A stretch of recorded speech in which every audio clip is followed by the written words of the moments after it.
찬송가 172장 빈들의 마른 풀같이 같이 찬양하시겠습니다. 찬송가 172장 빈들의 마른 풀같이 같이 찬양하시겠습니다.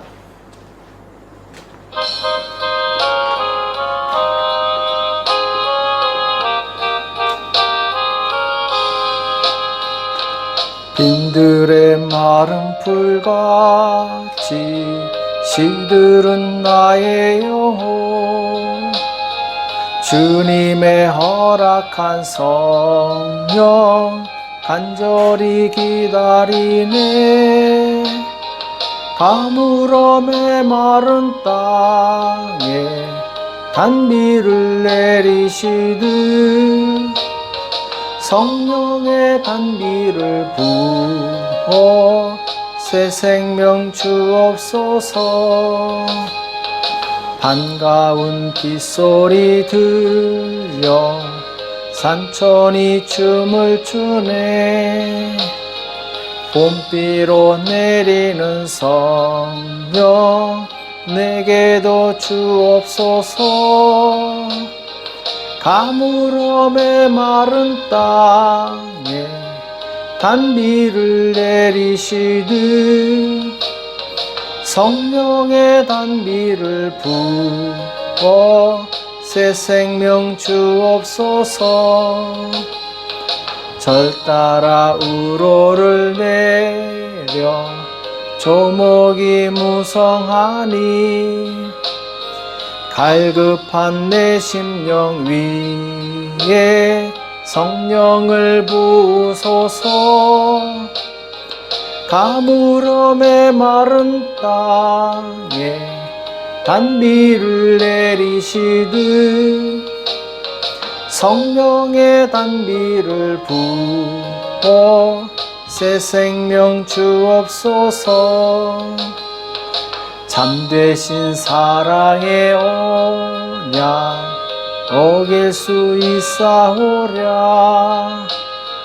오늘의 흡족한 은혜 주실 줄 믿습니다. 가물어 메마른 땅에 단비를 내리시듯 성령의 단비를 부어 새 생명 주옵소서. 아멘. 이 시간 다 같이 기도하겠습니다. 살아계신 하나님 아버지, 이 새벽에 저희들을 불러주시고 하나님 앞에 나올 수 있도록 은혜 주심을 감사합니다. 주의 성령님 우리를 충만케 하사 이 땅에 사는 동안 주의 유혹에 빠지지 않게 도와 주시옵시고 주님의 말씀을 따라가는 복된 사람을 살 수 있도록 역사하여 주시옵소서. 오늘도 우리에게 주시는 말씀을 듣기 원합니다. 말씀이 우리 신비에 새겨지게 도와주시고 말씀의 능력으로 사는 우리가 될 수 있도록 역사하여 주시옵소서. 이 시간 주께서 함께해 주실 것을 믿고 감사하며 예수님의 이름으로 간절히 기도합나이다. 아멘.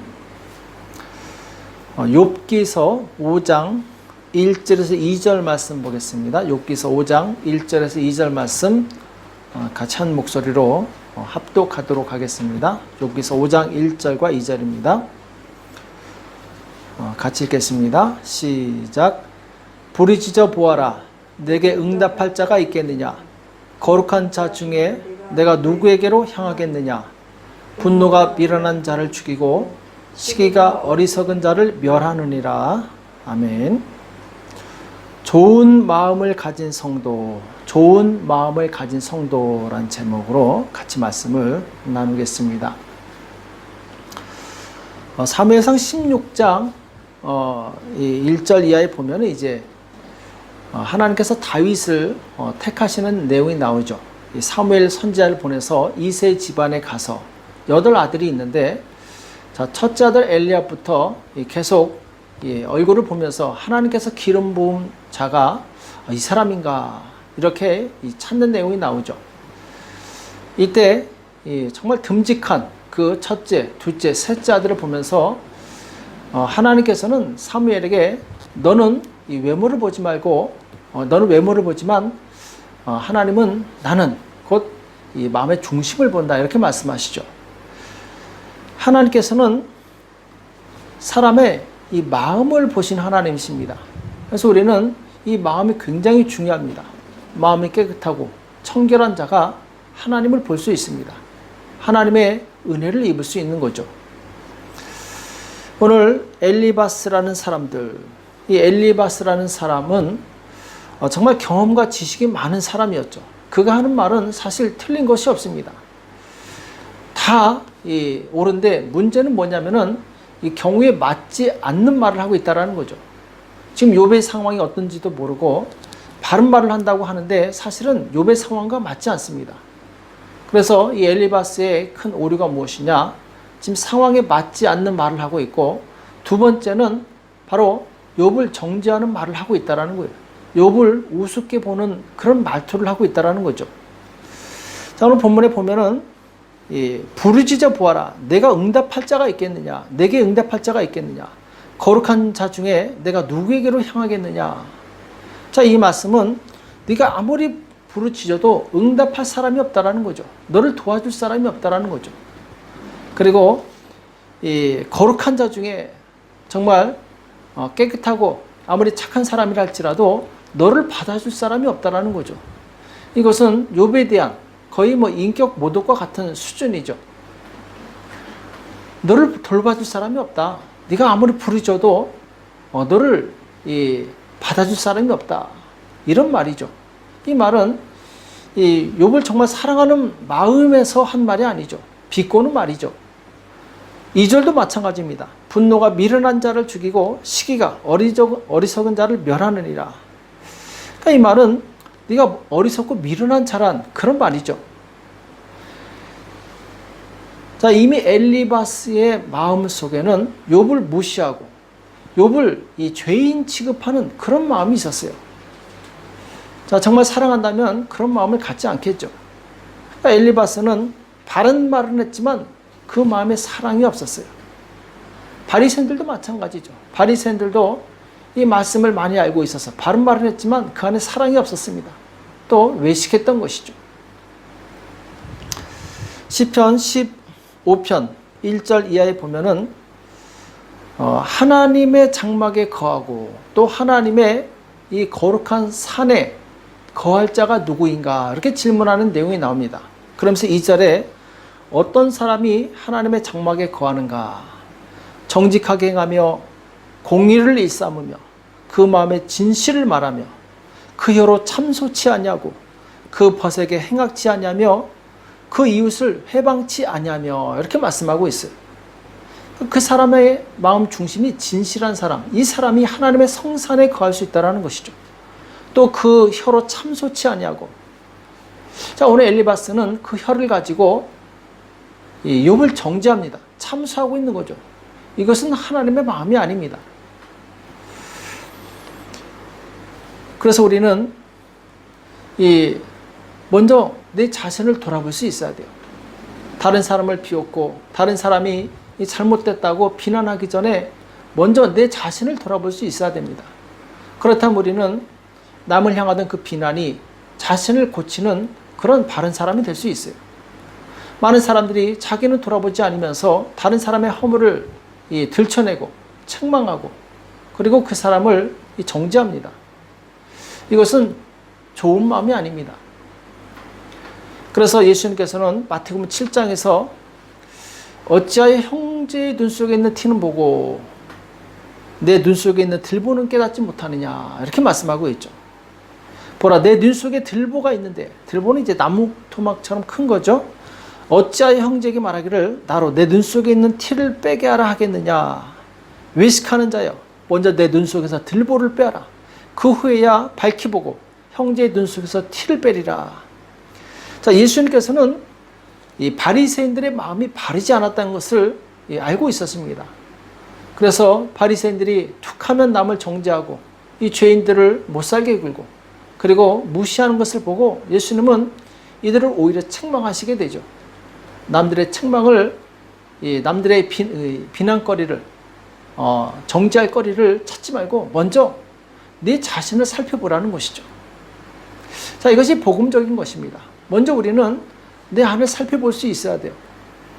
그렇다면 우리는 아무도 자기 자신이 깨끗하다고 말할 수 없을 것입니다.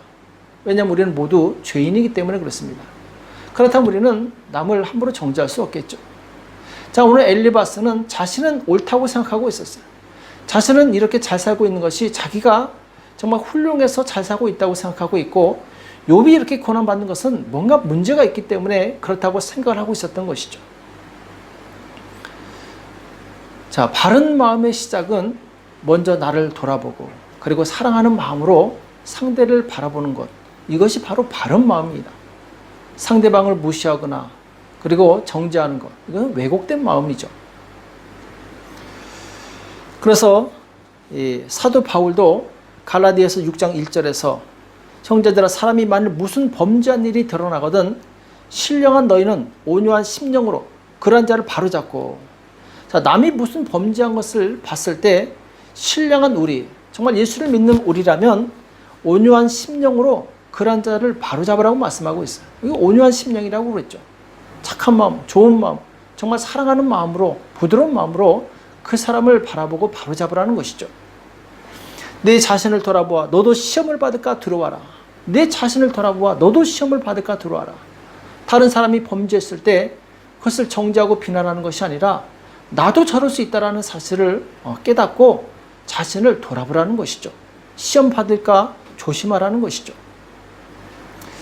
그래서 우리는 이 땅에서 살면서 남에 대한 이 간섭보다 내 자신을 돌아보는 것이 굉장히 중요합니다. 우리는 자신을 돌아보는 시간보다 다른 사람의 허물을 바라보는 시간이 너무 많습니다. 거기에 관여하고 거기에 시간을 낭비할 때가 많이 있어요. 그러나 성경은 그렇게 말씀하고 있지 않습니다. 요한복음 21장에 보면은 예수님께서 베드로에게 나타나셔서 3번 내가 나를 사랑하느냐, 이런 이제 확인 질문하시고 응답을 받으시고, 이때 베드로가 요한에 대해서 예수님, 저 사람은 어떻게 되겠습니까? 이렇게 물어보는 내용이 나옵니다. 그러니까 베드로는 은근히 그 마음속에 이 경쟁심이 있었던 거예요. 예수님께서 자기보다 요한을 더 사랑하는 것에 대해서 시기심도 어느 정도 있었던 것이죠. 이때 예수님께서 뭐라고 말씀하시냐면, 내가 올 때까지 그를 머물게 하고자 할지라도 내게 무슨 상관이냐? 너는 나를 따르라. 이렇게 말씀하세요. 너는 나를 따르라. 그러니까 다른 사람의 사역하는데 관심 갖지 말라는 거예요. 그 사람은 그 사람의 길을 가는 거예요. 나는 나의 길을 가라는 거죠. 너는 그 요한에게 관심 갖지 말고 너에게 주어진 길을 가라는 것이죠. 그래서 우리는 하나님께서 나에게 맡겨주신 그 사명의 길을 가는 것입니다.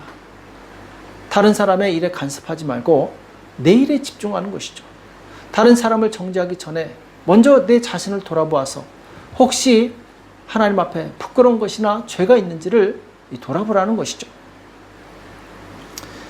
그래서 사도 바울도 앞을 향해 전심으로 질주합니다. 빌보서 3장 13절에 보면은, 형제들아, 난 아직 내가 잡은 줄로 여기지 아니하고 오직 한 일, 즉 뒤에 있는 것은 잊어버리고 앞에 있는 것을 잡으려고 표대를 향하여 그리스도 예수 안에서 하나님이 부르신 위에서 부르신 부름의 상을 위하여 쫓아가노라, 이렇게 고백하고 있어요. 사도 바울은 남의 터 위에 교회를 세우지 않았습니다. 다른 사람이 사역하는데 관여하지 않았어요. 오직 자에게 맡겨주신 사명에 충실했던 것이죠. 그래서 표대를 향하여 오직 예수님을 향해서 그 부르심의 상급을 위해서 앞만 보고 달려나갔던 사람입니다. 승리를 원하는 사람은 뛰면서 옆에를 돌아보지 않는다, 이런 말이 있죠. 우리는 우리의 주가 되시고 우리에게 상급을 주실 하나님만 바라보시기 바랍니다. 다른 사람이 어떤 모습을 하고 있든지 거기에 내가 이러쿵저러쿵 말할 필요가 없는 거예요. 베드로는 베드로의 길을 갔고 또 요한은 요한의 길을 간 것입니다. 나는 또한 나의 길을 가는 것이죠. 그래서 우리는 항상 나를 돌아보면서 나를 채찍질하면서 예수님을 향해서 가는 것이죠. 그럴 때 우리는 다른 사람에 대해서 긍휼한 마음을 갖고 불쌍한 마음을 갖고, 그리고 내가 다른 샛길로 빠지지 않고 오직 바른 길로 갈 수 있습니다. 오늘 엘리바스는 안타깝게도 자기를 돌아보지 않고 욥을 정죄하면서 욥이 정말 얼마나 죄를 지었으면 저렇게 할까? 조소하고 그리고 비웃는 듯한 이런 말을 하는 것을 보게 됩니다. 그 이유는 무엇이냐? 바로 그 마음이 왜곡되었기 때문에, 그 마음이 좋지 않았기 때문에 그렇습니다.